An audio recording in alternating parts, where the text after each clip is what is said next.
Hello, and welcome to another installment of the Viking.TV draw-along series on architecture of UNESCO sites worldwide.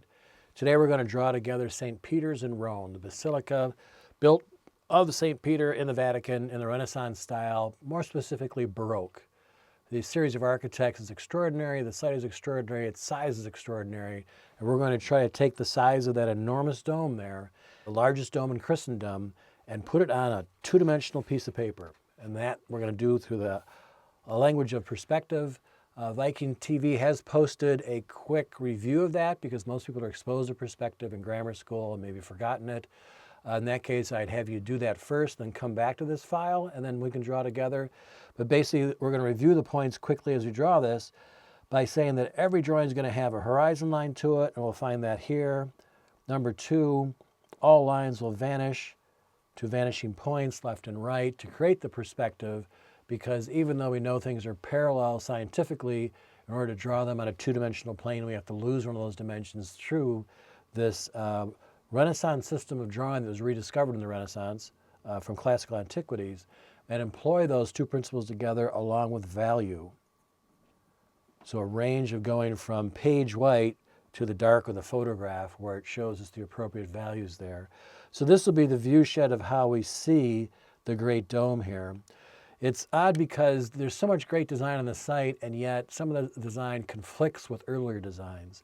As we march from, in plan type over here, from the rising, the setting sun here, we've got the original floor plan done for the popes of Rome that went from Pope Nicholas to Pope Julius, and the Great Dome that was planned by Donato Bramante, who's an early high Renaissance architect who had a great spectacular career, and hence he was hired to plan this. But it took so long between 1506 and 1626 to complete the building. It was followed by Michelangelo's plan, which was much bolder and broader than a Greek cross with a massive dome on top. So it really amped up the scale of the project. Then by the time Michelangelo's scheme was coming to fruition, they determined that the actual ability to house all the people that would need to be inside of it had to be extended in one dimension. So Carlo Maderno pushes out the original Greek cross into traditional Latin cross and puts this enormous front nave on the building. And finally, Gian Lorenzo Bernini does the piazza out front. So what that does for us in a view shed, unfortunately, as most people would say, well, why not draw it right from the front elevation? As you approach the front elevation of St. Peter's, it is so large compared to its placement of the dome, as you start to lose sight of the dome. And the whole purpose of the scheme from the piazza is to make the dome the most dominant aspect to it. So Bernini then allows for that space here, so the dome has a greater presence before you're on the property of the church proper than it does if you actually get close to it. So the best view of this is actually not from the piazza itself we're going to draw today, because it really is about the dome itself. We'll draw the plan type quickly, but the dome is really the magnificence here because it gets emulated across Western Christendom. So we're going to draw it from a view a little bit up higher, so we're closer to it, between two of these twin towers at the base of it, looking up towards that. So along with the perspective refresher course that's about 8 or 10 minutes long, we also gave you access to a PDF file of the base sheet. So hopefully you've got that printed out, 11 by 17 if at all possible. It's also okay at 8.5 by 11. I prefer the larger scale so you can actually get some detail into it, then you can reduce it down later. And then the third thing that was most important to me is, in order to approximate the value, is to get a certain type of pencil. In this case, I sort of argue for a color pencil, which is kind of a generic name for a type of pencil that's not your normal pencil, which is lead. This has got the leads mixed in with a wax base, and it's a different type of performance, so that you can actually get from the 0% of value, which is the white of the paper, to absolutely coal black. And a regular pencil out of your office table at home probably isn't going to do that. So if you can, these are Prismacolor. You could buy Blix, you could buy Rouget and Play in France, you can buy Barrel Prismacolors in Germany, and there's lots of brands that do it, and all you need is the black version of it. And that way you can get the full value you see in the photograph here when we're done. Okay, so when we start, it's going to be about the horizon line, and so basically that's our eye height. So from this view right here, we're looking for a flat line somewhere in the perspective of the actual aspect to it, and that shows where we are relative to where the camera was in this photograph. So way down here at the base, all the lines turn flat. So that's where the camera lens is, pointed up. So everything above that is above the horizon line. But our eye height is right down here at the base of this drawing. All the way across, it's just a flat line. Everything above this is going to read in perspective relative to where we are, so we're looking up to it. We'll talk about some of the aspects of the vanishing points now, but those are only going to work directly, vanishing to a point, with the orthogonal aspects of the building. So that means that orthogonally, there is a square and plan, let's see, where'd my floor plan go here, of most architecture. And what Michelangelo does here is he creates a Greek cross out of his floor plan and says his spectacular dome then would sit on massive piers in the middle of the 4 quadrants of the floor plan. So pier 1, pier 2, pier 3 would rise up, and the dome then would float above the space. And on either end, to extend the space and have more interiority to it, are the 4 quadrants of a Greek cross then. So it's not processional like a lot of earlier medieval churches or some Renaissance churches as well. It's central. And that's an aspect from the Renaissance where the faith in the Christian church was shifting away from God as an all-high being and a mystery in terms of form. And so the procession of the church was from the public aspect of the plaza of the village into the space to receive the sacraments. It was lineal and moved from one point to another point. Now the central aspect here is man is really in the center and command of his own universe, sort of spiritually as well as intellectually, and Christ was a man for 33 years on earth. So the idea was the central floor plan becomes dominant in the Renaissance and the Baroque for a lot of architects. So Michelangelo picks up on this and does his Greek cross pattern. But because of that, it truncates the amount of people that can actually come. So that's where we have Maderno's nave, which adds interior space to it. So it's an enormous interior volume from east to west before we get to Bernini's pots out here. So we're going to draw it up close here so we really see the main piece of St. Peter's, which makes it a spectacle in Western history. Now, in terms of this idea of the vanishing points then, we have to establish how they're going to locate here. When you see 2 angular pieces, they're going to move down diagonally. This one is the twin of that one. They're racing back to a point on that horizon line. That one's going to the right. This one's going to the left. This one in front of us is flat. They're moving around a curve, so what's happening here, we have multiple points on this side, so it's going to be easier for us to do this with curves in a square rather than the truncated idea of pieces going back to various vanishing points. Because every time we go, that vanishing point is different than this one, this vanishing point's different, and so there's a whole array out here. What's simpler is to think about the horizon line, and we'll do a diagram up here at the top, as flat, and anything above that will be above our eye shed. So there's a human being and the legs walking up to that horizon line. Let's say the edge of a desert, the beginning of a forest, the edge of a lake, wherever the sky comes down and kisses the earth, that's where our eye is on that horizon line. So let's assume there is a circle, the dome, the base of the dome in space here. This circle we want to try to articulate here. This is on a base now. It's not connected to the architecture below it. This is just for the model. So that's not part of the design. But these columns come down and sit on more architecture. But right now, our view shed says we're beneath that. So we're looking up to this whole mass above our eye height, which means this circle is above us. And it's hard to show that circle. It's a propriety up here. So the way we do that is we show the edge of that square that the circle's inscribed in.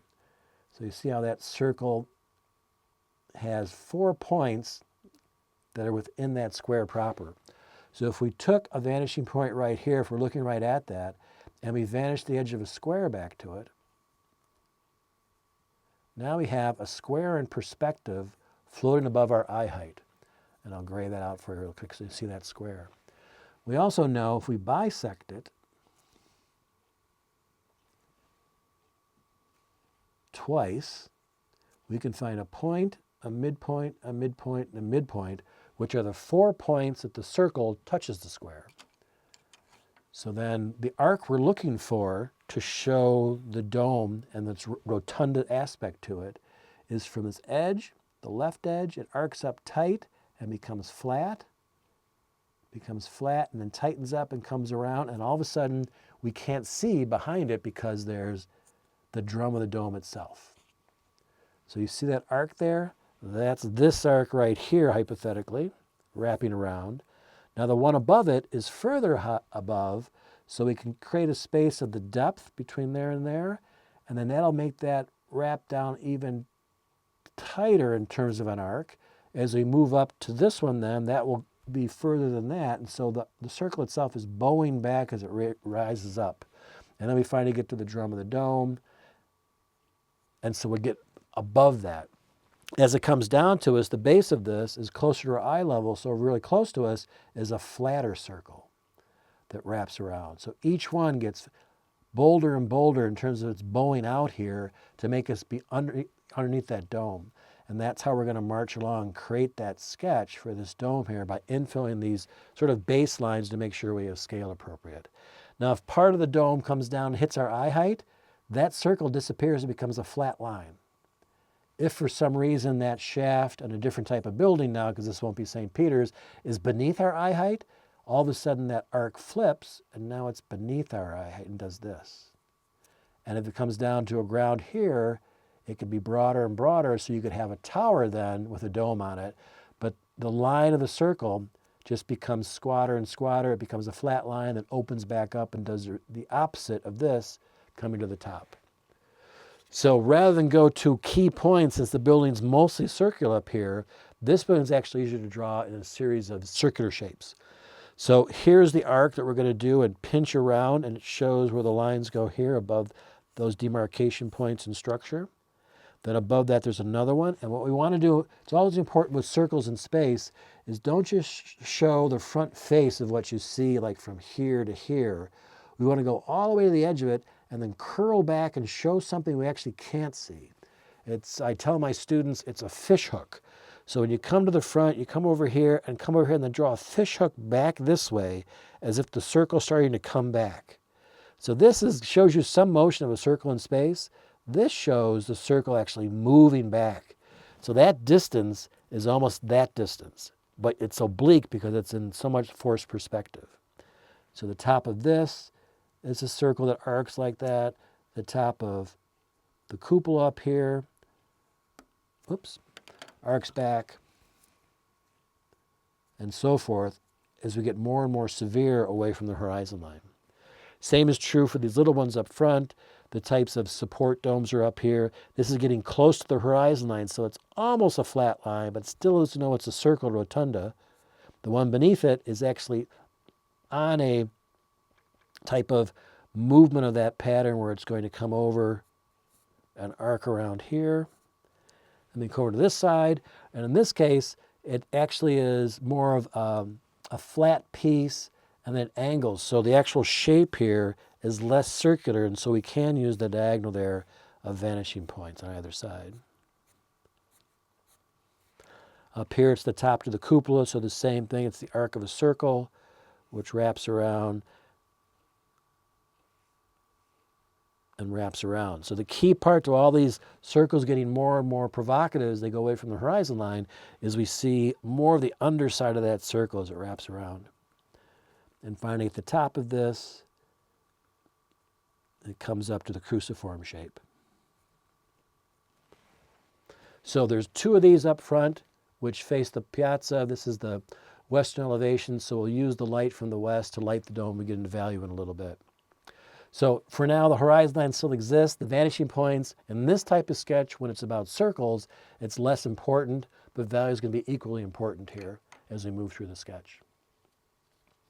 So we mentioned the architects. The popes were Pope Nicholas and Pope Julius. There's anywhere from 15,000 to 80,000 people out in the piazza, and that's where Bernini comes in the Baroque period. And just that language, because some people get confused about the Baroque is part of the Renaissance because it really is a shift in the paradigm of Christianity at the same time, where with the Pope spending money on projects like this through indulgences, We'd actually say if you give your alms or your gifts to the church, it'll get you a place to heaven quicker. Those are called sales of indulgences. Martin Luther said that's inappropriate for the riches to go to one central location, to the Pope in Rome. And so the Baroque church is really an expression more of the Catholic version of Christianity moving forward. And the Protestant, Martin Luther protesting, are the ones that retain more in the true form of the earlier Renaissance ideal. Less ornamented, less decorated, where it becomes very, very verbose. And you can see that here in the site plan of St. Peter's, that this is a nice staid circular form. It's in a true classical form. So even though it's Baroque in its scale from Michelangelo, and it's ornamented in a Baroque type of language, it's very aggressive with the sculpture and very domineering, because it's about the idea and sort of the politics of religion. Just the scale of this ends up being sort of Baroque building, but then Bernini introduces new geometries, the oval and moving types of forms here for forced perspective, and ideas he does there that aren't seen in the staid early years of the Renaissance language. So we have really sort of in the global aspect a Renaissance building, but it's from the Baroque era in Catholic Italy that it's built. So what we're going to do here is we're going to sort of line this out and then hit our first aspect of moving into the value. But we want to make sure we've got our circles correct here. So we're going to come back and just do the outside skin really quick. It's sort of close to, and all domes have got a real personality to them. If you look at the spring point, which is when the dome comes down and stops and actually hits a series of verticals. So this is the flat type of compression ring for it, because the structure comes down and it wants to force the dome to fail. So this is held in with steel rods on the inside, and it's supported by counterweights beneath it all the way out, and I'll do a diagram of that later. It almost shows up in floor plan here is that the reason why all this exists is because the structure comes down with all of its mass here and wants to push out and fail in all directions. The dead load of all the church around that makes the actual church this shape in elevation, that the dome's in the center and it keeps pushing out the secondary and tertiary forms beneath it. So in a sense, a lot of domed architecture in Western and Eastern culture anywhere in the world are really within the confines of being actually a pyramidal type of form. Okay, so we're simply going to show the outside skin here, and so we've got the dome structure. We'll do that edge. It comes to a point where it stops being cylindrical and now has an actual vertical dropping down on both sides. And then because there is two different ways to structure a dome, it's having a monolithic type of skin where it's all the same surface, or you actually do a rib structure so that the bulk of the load is taken down in lineal fashion, and the rest is infill, so it makes it a lighter weight dome. So where you see the decoration of these ribs up here, they're actually performing and using more of the up-and-coming mathematics of physics to design architecture sort of through early equations rather than trial and error with stone as it was in the Middle Ages. Because the Renaissance also brings massive leaps in scientific discovery and the birth of new math. So then it comes down to a flat zone here where we've got, in a sense, a pier that supports that. That's a counter thrust all the way through that. And that's received by the whole drum itself, which is a nice big necking of natural light that comes into the dome and pervades the interior. So we have then a shift between the one right in front of us, which has a triangular pediment, and the window comes down to the base here. The one adjacent to it over here will be a half crescent, and then the window comes down, and that's twinned by a half crescent over here, and the window comes down. By the time we're over here, we see a little bit of that window and a little bit of this one. So that's another pediment, and is triangulated. So the bottoms of all those will meet up on a circle as it wraps around there, but these double engaged columns then create, again, that bastion of dead load, which counteracts this trying to push out and fail to the right and left of the dome proper. So the colonnade here, which in classical detailing here, because the Renaissance is rediscovering the classical antiquities, are paired columns which are engaged, which means part of them are in the wall. So they simply run from the floor line here up to its little bit of entablature, which is the flat beam-like aspect which carries the load in classical language. And then there's some type of aspect of how the column capital is finished up here. And that's kind of a real small detail for us now. So we'll just scribble out some idea of having the heads finished there, and it wraps around until we actually see these again in the distance, but they're wrapping around the corner. So we'll see one that's disengaged at this point and one over on that point. And that kind of completes the language that's happening on the dome, and then the drum that supports it. At the top is the finial, which is just a series of columns which wrap around the outside skin here. And when we finish with those series of lines, they're going to be cloaked with yet another arc of a circle, and then a series of things that finish that detail at the top. Now between that column up there, we can go ahead and show now that between each one will be a fenestrated aspect that gives, again, light in at the very tip of the dome as well. So down here, we'll orchestrate this now as part of our essay in moving into value, is that when we see glazing, typically people think that the glass itself is light because it lets light in.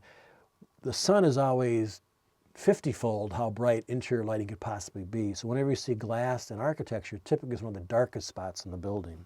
So wherever we see glazing here, that can actually be washed out as just a gray tone.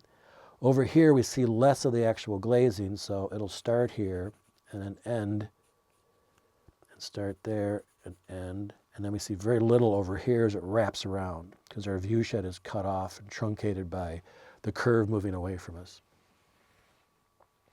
Then we'll step over here and build out one of the two twin pavilions over here we see on either side, which would have had a great view shed had Michelangelo had his scheme here, because then the plaza would have come directly up to his facade. But now Moderno we've lost that vision of that as part of the public spectre. But from this view on top, we can see that. And so we'll rise up from an open arcade here that we see. This is the opening on one window.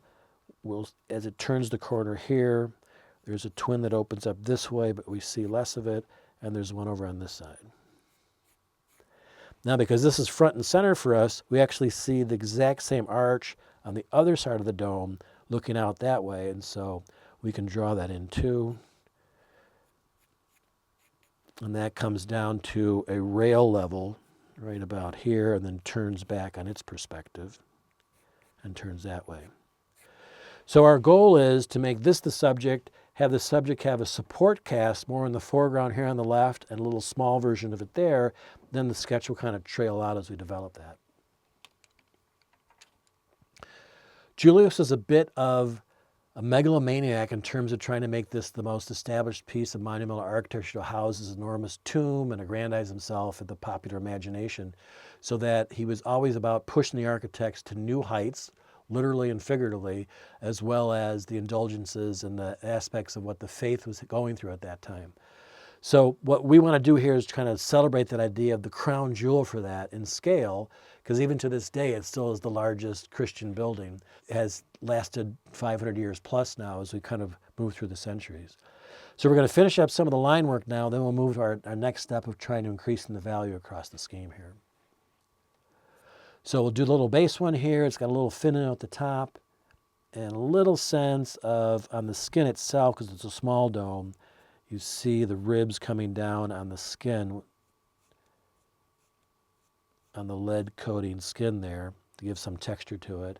And then it too has a window here at the base, but it's coming off the base of our sketch. So we'll simply put the value in of some of the glazed windows there when we have a chance a little bit later on. And then the twin of this is right around this side of it, and we'll see a little bit of dark in there. So foreground, middle ground, and then we use the sky as background to make sure that this is really a beacon of light against the background of the darker sky here. So again, that's what sketching is about. We see blue like we see glass and we think it's just light, and it's light, but actually it's a tone, it's a color, and when the sun lights up stone, this is much brighter than the background. So we're going to push our value into the background to make this more volumetrically prominent on a piece of paper.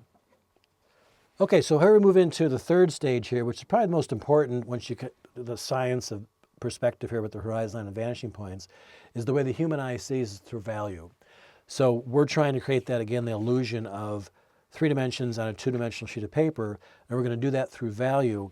And that's why I tried to purport that this type of entry-level media is stronger than a typical pencil because it gets us to absolute black. And so we need to find that in the drawing eventually. But right now, all we want to do is turn the sun on and assign value to different parts of the sketch we've got so far.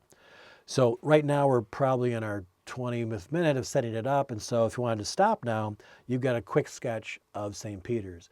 Now we're going to move that to more of a full-born sketch in the course of our hour here as we move ahead with putting value on that. So we'll follow the sun from the photograph here. As you can see from the west, as this faces the piazza this way, the sun is setting, so it's lighting up the west side stronger. We see this panel is completely in shade.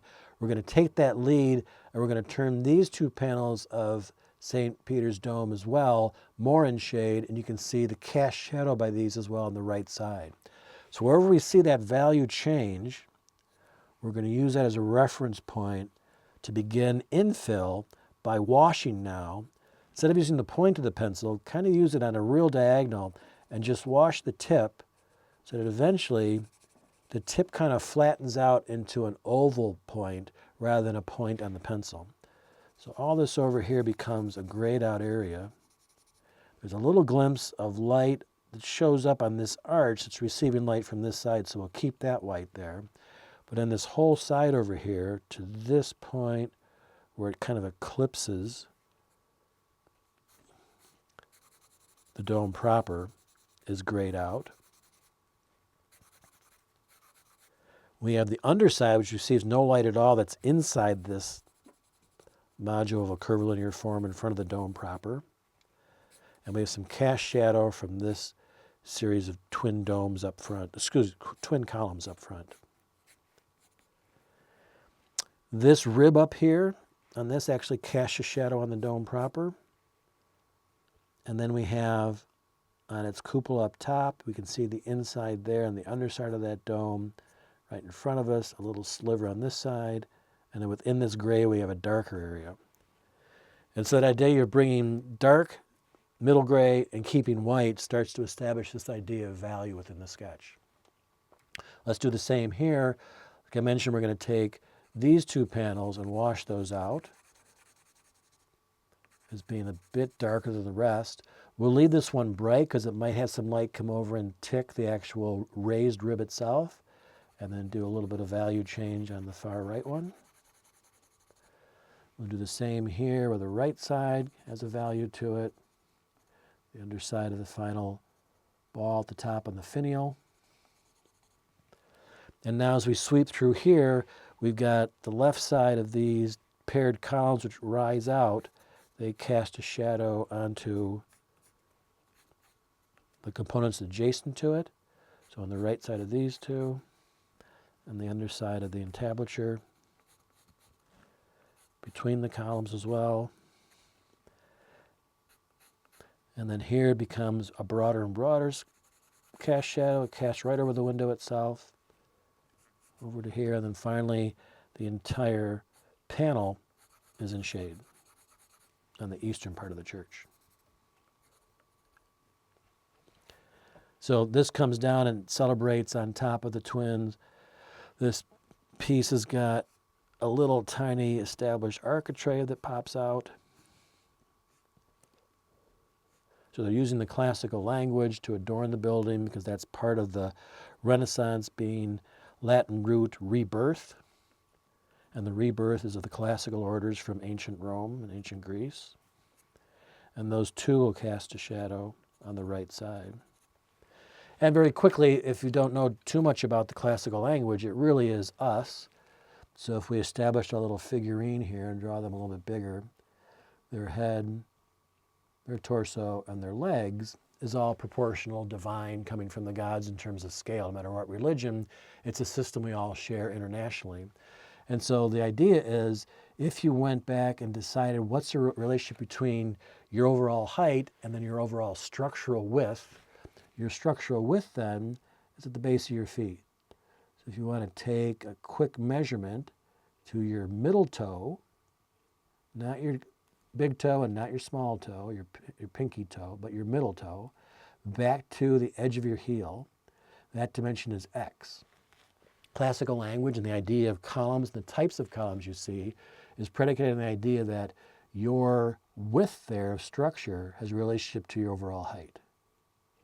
So that ratio for a man, 5.5 to 6.5.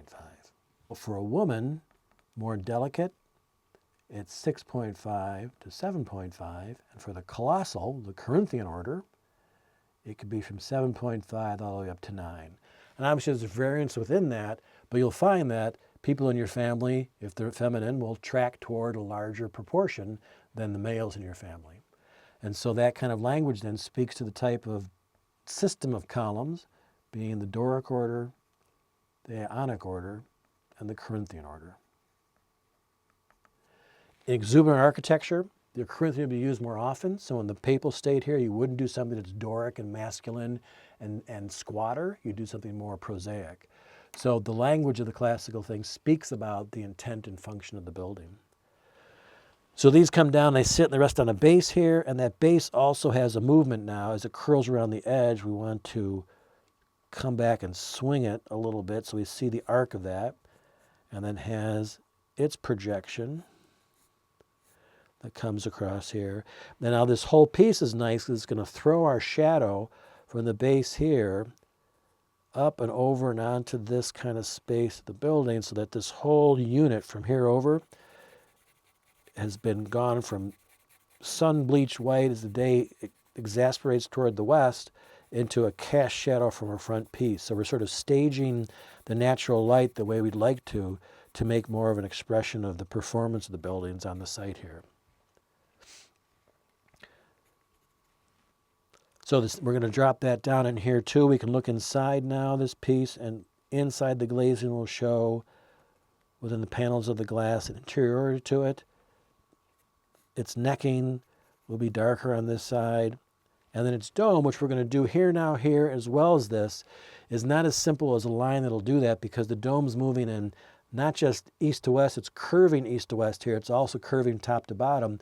So when the light hits at a point, the light wants to move kind of in a nebulous, almost anthropomorphic shape across this. So if that's the hot spot where the sun is hitting, it's actually going to appear darker up here, away from that hot spot. And then this is going to appear a little bit darker at this level, following that along. So we're going to move some of that value here. And then this edge is farther away from the sun. We're turning around to the back of it. So now this edge against the sky is actually darker here, and here down at the bottom of the necking is also different gray. So now we start to see more of a highlight of something that's a moving geometric pattern there that we're going to share on the skin of these as well as it moves about. And finally here, a little bit darker on this edge, much darker on that, then curving over here, almost like an ellipse. Will come down so that when you feel the sun hit, and then it kind of curls off and becomes darker in 3 different dimensions here. And then we have a little bit of a traditional roof over here, which is just sort of information for us to end this part of the sketch. It's not really a subject matter, but it does have a value to it, which will help this come down to something important. Okay, so that's our base value that says we've made it to probably 50 or 60% here. Now the idea is to say, okay, we've stopped after X number of minutes, and now we've got a complete sketch for that amount of time. Now, since we have more time to finish the sketch together, our next idea is to go back to the exact same thing we did and enhance it and bring more of that value out of the paper and more detail to it. So this is where we come in and do another a wave of detail for the architecture. So we'll start top to bottom and show the tops of these actually have got little arches to them, these openings in the cupola.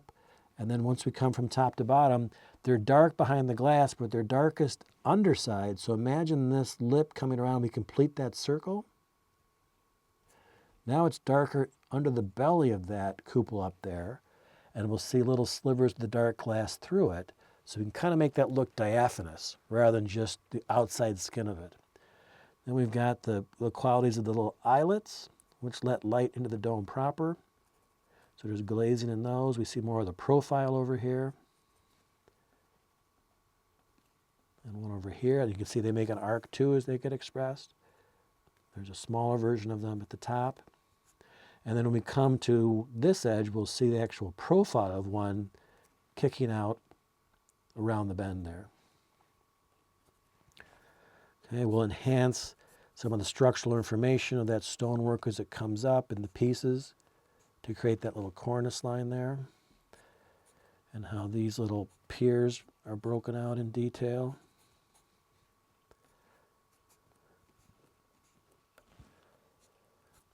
We'll kind of crispen up the columns, their edges. Strike down. Maybe, again, just like here, the underside between these two columns receives the least amount of light, so it's darkest there, and then flares down and becomes lighter as light bounces around and gets between the two columns.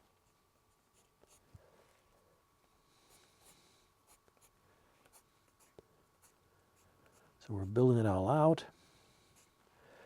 We'll do a little bit less on this side because we want to make sure this is the dominant form here, but the right side of that could be more impressive if we get a little more value on the right.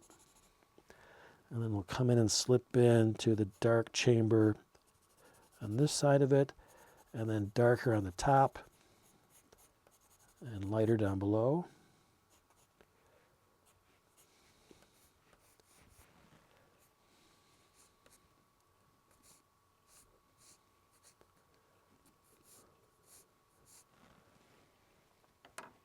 I'll shift to another pencil. I usually go through maybe 6 to 8 per sketch. I like to keep them all sharpened up before the sketch starts. Electric pencil sharpener is a lot better than a hand one because you get a sharp, crisper point in a lot less time if you don't mind the noise.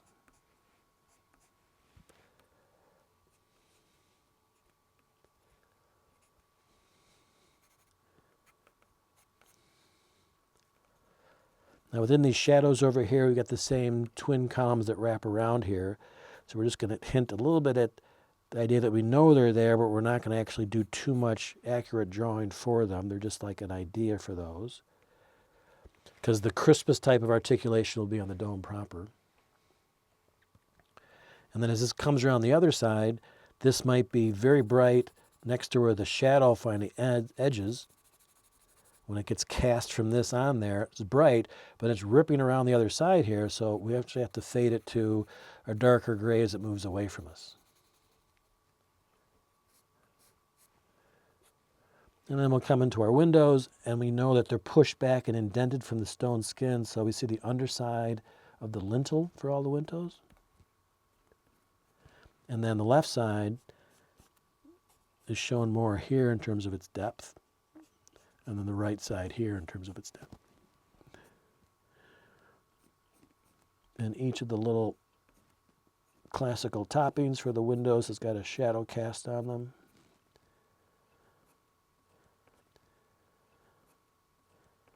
And now we're going to move in to show that the illusion now, we're going to try to make sure when we're done, there's some white here, when we're done with any sketch we do, that's going to look brighter than the actual paper we started with.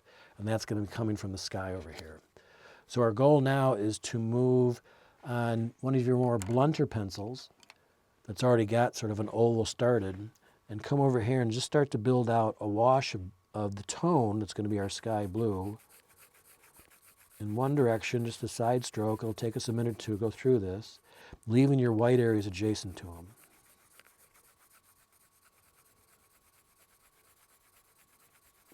We're going to take that right up to the building edge.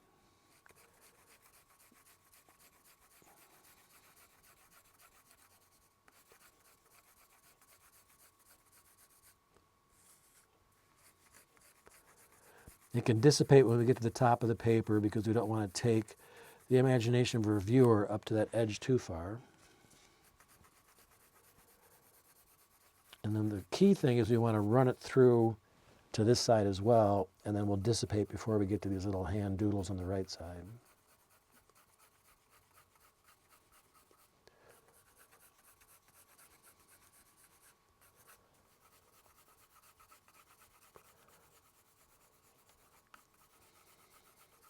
Now, what we've started here in the first minute or two is a tone which gives a great value to what's not architecture, and that's the play we want to have in our value to express whatever supports the mass of the architecture. trouble is right now the way it's drawn, it looks like it could be a wall vertically. So we want to push the sky back horizontally. And what happens is a sky, you can see it a little bit photographically here, the same blue is darker above and lighter toward the horizon line. So we're going to start with the same type of wash now and bring it down from the top by simply doing this 2 or 3 times in a row at the top third until it gets a heavier tone. So we just keep washing that in.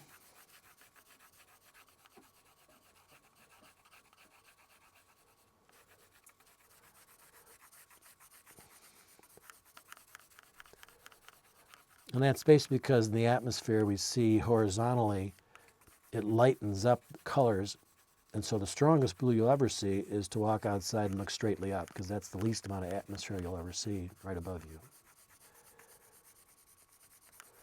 So just create that tone up there. And we have to do it all the way across, so just make sure this corner is a little bit stronger to it. So it promotes the idea that the sky is heavier up above and it's going to come down to page white behind the building on that side. And we can add to that later, right toward the last couple of minutes of the sketch. So now the idea is to look at the line work one last time in terms of definition. So we want to make sure that in the space of things, in architecture, that if there's a line on the building, for instance, one of these ribs, that's a nice strong line for us, it can be a certain point of depth. If you come to that same line over here, and I move a pencil behind it, and the pencil disappears, you can't see it, that means it's holding space.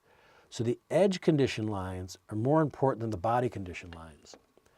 So we're going to come to the framework of this, and we're going to go around and give kind of a profile definition of the architecture coming down. Grabbing that light to this edge and really strengthening that around. Make sure you get that fishhook wrap again there. Then we're at the frontispiece here that's got its twin columns. They're pushing over the building. And we'll do just the right side of this piece. We don't want to call attention to the left side. We'll keep the left side just a pure sketch. Over to here to the top, you'll see a little cruciform there.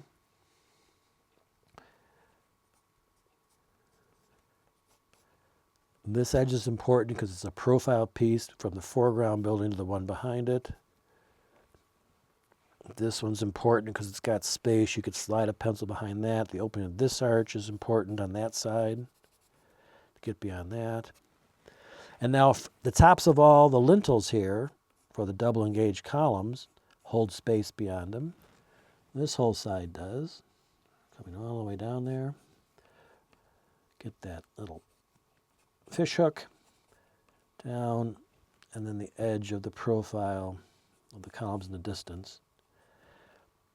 The front of that residential roof level, and now to pull this dome off of our back sculpture of the dome itself. Those are darker.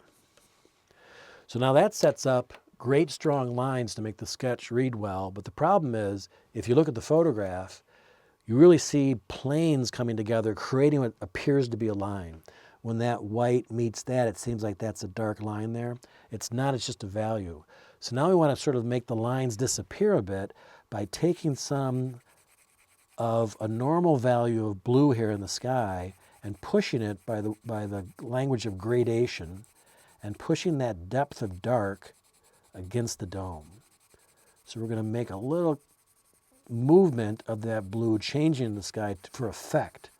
It's not literally there, but it's something you push so that we want to trap our white and highlight areas in darker parts of the sky to help us out. We want to do the same with the architecture here. So we're going to push that over there, so that's a dark edge. On this side, we'll carry that through, and then maybe we'll dissipate right over here and let it kind of fade off to the paper.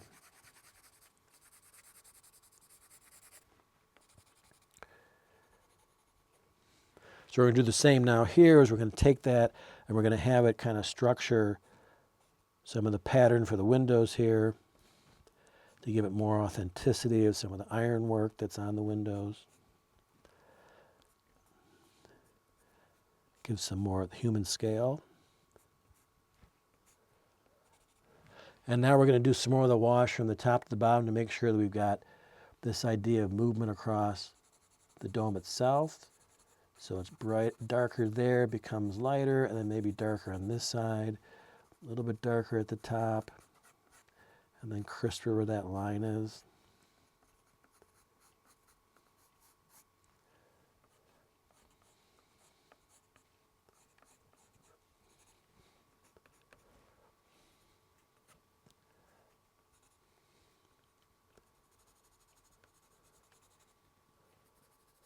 So when we complete this last part of the essay in value, the gamesmanship we're doing here is to prove that optical illusion, that it should look in the projected image here that this white or this white next to the blacks adjacent to it appears like a brighter white than the actual paper we started with.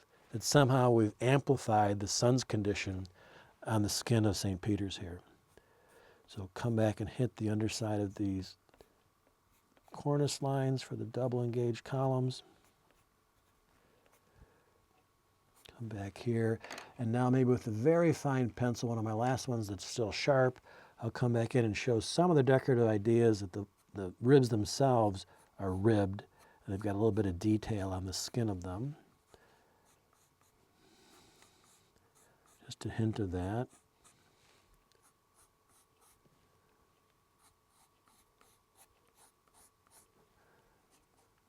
Go. And there's sort of a crown feature of detail that wraps around the height of that. And then the final crucifix up top, which would be parallel to the one over here, where its vanishing point.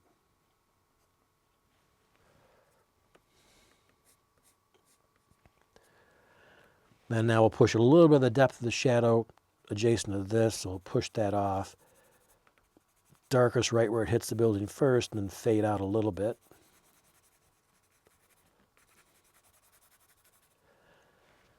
So now after almost an hour, we've got our view shed. If it includes the model to kind of show their vantage point. Something close to that looking up to it. I don't have a model of the secondary piece to it, but you probably get the idea. And now we pan away to what we've established here in terms of value to celebrate this enormous piece of Baroque classical architecture. Now its impact keeps expanding across Christendom. Louis XIV fastens the largest dome in Paris after his intended memorial place for his death at Invalides in Paris, which is still the tallest dome in the city of Paris. He was disinterred and later replaced by Napoleon later on in the 1800s, who now sits in a 7-stone type coffin at the base under the dome here proper at Invalides.